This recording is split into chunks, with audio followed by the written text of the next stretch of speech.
Hello, my name is Ira Smith, President of Ira Smith Trustee and Receiver Inc. First, the Ira Smith Trustee team hopes that you and your family remain safe, healthy, and secure during this coronavirus pandemic. Ira Smith Trustee and Receiver Inc. is fully operational.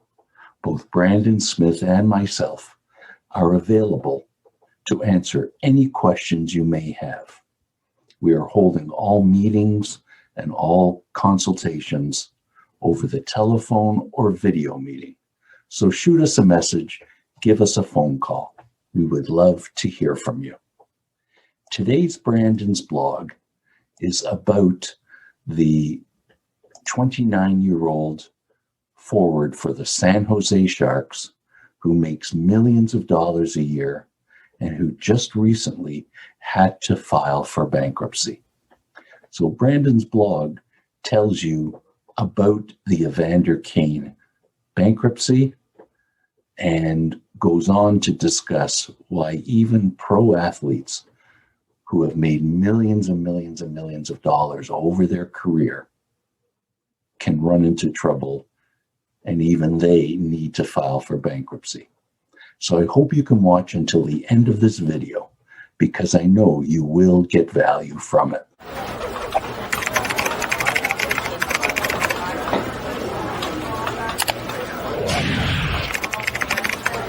Evander Kane is a 29-year-old NHL forward with the San Jose Sharks who makes megabucks.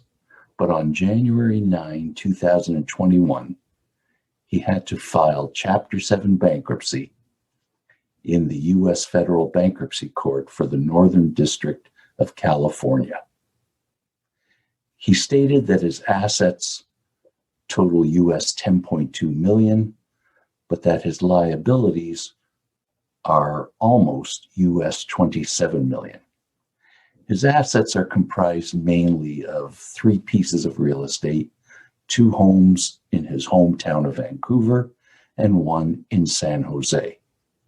His liabilities are to many individuals and banks for loans that he took out and cannot repay.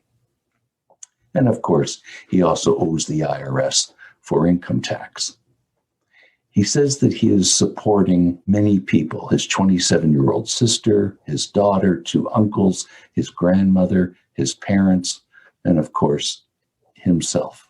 He is paying in expenses $91,000 a month. Now, he put in his bankruptcy filing, because of the uncertainty of this year's schedule, that his salary, if he plays, will be prorated, and that he might not play because of the health of his daughter. His salary of US $3 million for this year, he hasn't counted anything for that. Why did he have to file for bankruptcy? Why did he take out all these loans? There aren't enough assets to answer where all the money went. But we do know that he has gambling losses, and I presume the rest of his money was and continues to be spent on what we'll call lifestyle issues. As a matter of fact, late last year, or actually late 2019, the Cosmopolitan of Las Vegas Hotel was suing him for $500,000 of gambling losses. They extended him markers, a line of credit that he never repaid. But late in 2020, the lawsuit was withdrawn, a settlement was entered into, and they can no longer sue him. So obviously, a settlement where money changed hands placed for his gambling losses. And the Sharks agreed that monthly payments would be made to the bank coming from his salary. The Sharks would deduct it and pay it over to the bank every month. But Evander Kane instructed the sharks not to deduct anymore. He didn't pay anything, and that's why they're suing him. On a more serious note, in Buffalo, New York, he's being sued civilly by a woman named Rachel Cooke, and she claims that he allegedly battered her, creating physical injury as well as emotional trauma. So for all those reasons, Evander Kane filed Chapter 7 bankruptcy. Chapter 7 bankruptcy is very similar to personal bankruptcy in Canada, and Brandon has written down below what some of those similarities are. He's not the first pro athlete. He's not the last one that's going to have to file for bankruptcy. Brandon previously wrote about other athletes, such as Evander Holyfield, with all the money he made, had to file bankruptcy. Boris Becker recently filed for bankruptcy in Germany, and Canadian Olympian Donovan Bailey had problems with CRA and had to do a proposal restructuring under the Canadian Bankruptcy and Insolvency Act. Brandon also put down below Charles Barkley was once interviewed and asked why former pro athletes who are now retired, why so many of them go broke. And down below is listed the reasons that Charles Barkley stated.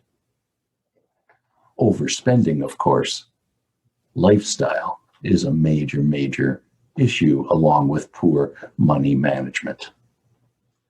So that is what Brandon's blog is all about this week. There's a lot of good information below. I recommend that you read it.